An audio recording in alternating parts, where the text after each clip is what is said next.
자, 쇼핑몰 처음 시작하실 때 많이 막막하셨죠? 막상 시작하면 준비할 것이 많은데요. 오늘은 쇼핑몰 창업 절차 6가지 사항에 대해서 말씀드리도록 하겠습니다.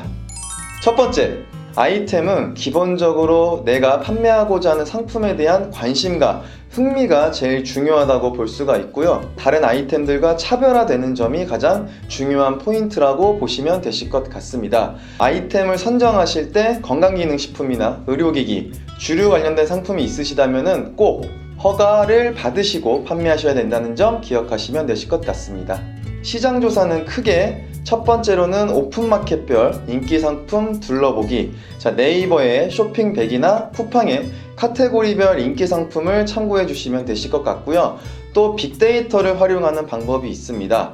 네이버의 키워드 도구나 데이터랩 혹은 SNS와 관련된 빅데이터 정보들을 얻으시려면 썸트렌드라는 곳에서 확인하시면 되실 것 같습니다. 자, 키워드별 그리고 스마트 스토어 판매 분석 프로그램도 있습니다. 제일 대표적인 것이 아이템 스카우트라는 곳이 있고요. 또 이렉타르의 검색 최적화 참고해 주시면 되실 것 같습니다. 자, 마지막으로는 가격 비교 사이트를 보시면 되실 것 같은데요. 자, 다나와나 비비 같은 가격 비교 사이트에서 내 상품과 관련된 최저가를 비교해 보시면 아주 좋을 것 같습니다.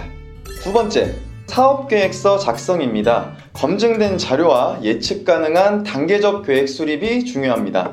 사업계획서의 작성 요소로는 사업 목표, 시장 분석, 상품 공급, 쇼핑몰 구축, 이미지 촬영 계획, 운영 방안, 배송 정책, 마케팅 정책, 마지막으로는 초기 투자 비용과 재무 계획까지 포함해 주시면 됩니다.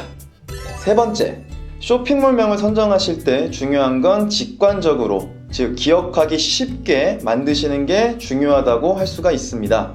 상품의 이미지, 스타일, 느낌을 텍스트화하여서 표현하는 게 중요하고요. 긍정적인 느낌으로, 또 로고를 만들 시에는 저작권을 반드시 고려해서 만들어 주시면 되실 것 같습니다.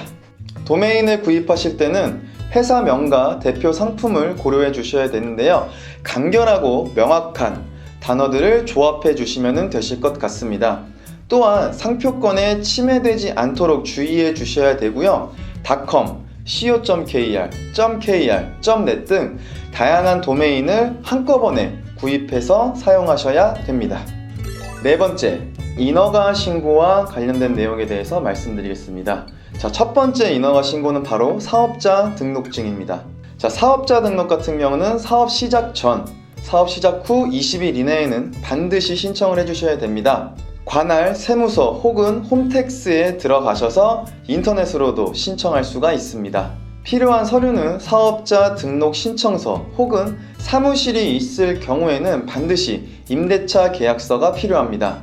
사업자 유형은 간이가세자와 일반가세자로 나눠지는데 쇼핑몰 창업 초기에는 부가세를 신고하지 않는 간이가세자로 등록하시면 됩니다. 통신판매업 신고 같은 경우는 시군구청 혹은 정부24를 통해서 신청해 주시면 되는데요.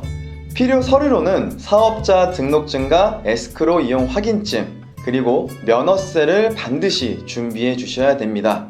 사업 시작 후 30일 이내에는 신청해 주셔야 됩니다.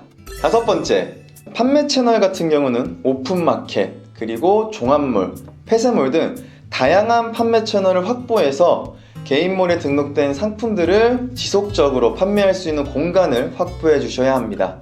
자, 쇼핑몰 구축은 고도몰5나 샵바이 같은 솔루션을 선택해 주시면 되는데요. 내 쇼핑몰의 운영 방향 혹은 상품에 맞게 솔루션을 선택해서 신청해 주시면 되실 것 같습니다. 가장 중요한 점은 피지 서비스, 그리고 보안 서버도 반드시 입력해 주시면 될 것 같습니다. 자, 이 외에 배송 정책이나 혹은 배송 업체까지 선택을 해주셔서 쇼핑몰 구축 그리고 운영까지 진행해 주시면 됩니다. 여섯 번째, 쇼핑몰 마케팅은 기본적으로 네이버, 구글, 다음 등 검색 포털에 내 쇼핑몰에 검색 등록을 해주는 게 가장 기본이라고 할 수가 있겠습니다. 요새는 데이터가 대세라고 하죠. 광고 성과나 효과를 분석하고 수치화해서 마케팅을 할 수 있는 퍼포먼스 마케팅 또한 고려해 보시면 좋을 것 같습니다. 반드시 이 순서를 지켜야 되는 건 아닙니다. 각 쇼핑몰의 상황과 특성에 따라서 이 순서는 언제든지 조금은 바뀌어서 진행이 될 수도 있다는 점 기억해 두시면 좋을 것 같습니다.